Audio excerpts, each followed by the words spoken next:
السلام علیکم۔ انجان نہیں ہے تم سے اللہ، اس نے تمہیں بنایا ہے، بھلا کیسے وہ تمہیں بے بس ہونے دے سکتا ہے، کیسے وہ تمہیں اکیلا چھوڑ سکتا ہے۔ جو اللہ کو پکارتے ہیں اور جو نہیں پکارتے، اللہ ان سب سے واقف ہے۔ وہ تمہارا رب ہے اور وہ واقف ہے تمہارے دل کی ہر کیفیت اور نیت سے۔ بھٹکے ہوئے تو وہ ہیں جنہوں نے اپنے رب کو کبھی پکارا تک نہیں۔ اللہ کے سوا نہ تیرا کوئی اور ہے اور نہ میرا کوئی ہے۔ اللہ سے بہتر نہ کوئی تمہارے لیے ہے اور نہ ہی کبھی کوئی ہوگا۔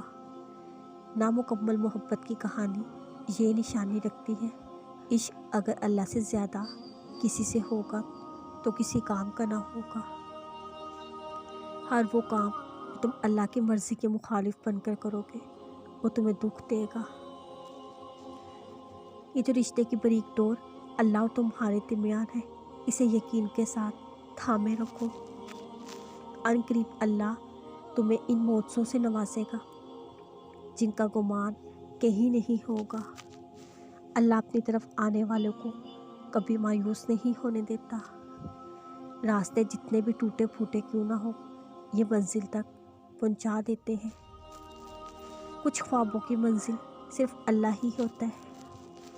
کچھ عطا کرنے سے پہلے اللہ تمہیں آزمائشوں میں ضرور ڈالے گا۔ آزمائشیں ہی تو وسیلہ ہے جو تمہیں اس کا بہترین بندہ بناتی ہے۔ شکوے کم کر کے شکر بڑھا دے، زندگی میں وہ کچھ ملنا شروع ہو جائے گا جس کی کبھی کوئی امید تک نہیں تھی۔ یقین رکھیں اپنے رب پر، یقین زندگی میں بہت سے ناممکن معجزوں کو لے آتا ہے۔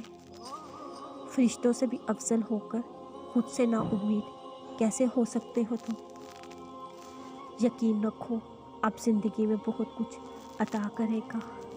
تمہارا رب ہر چیز پر قادر ہے، تم جو بھی مانگو گے وہ تمہیں انکار کبھی نہیں کرے گا۔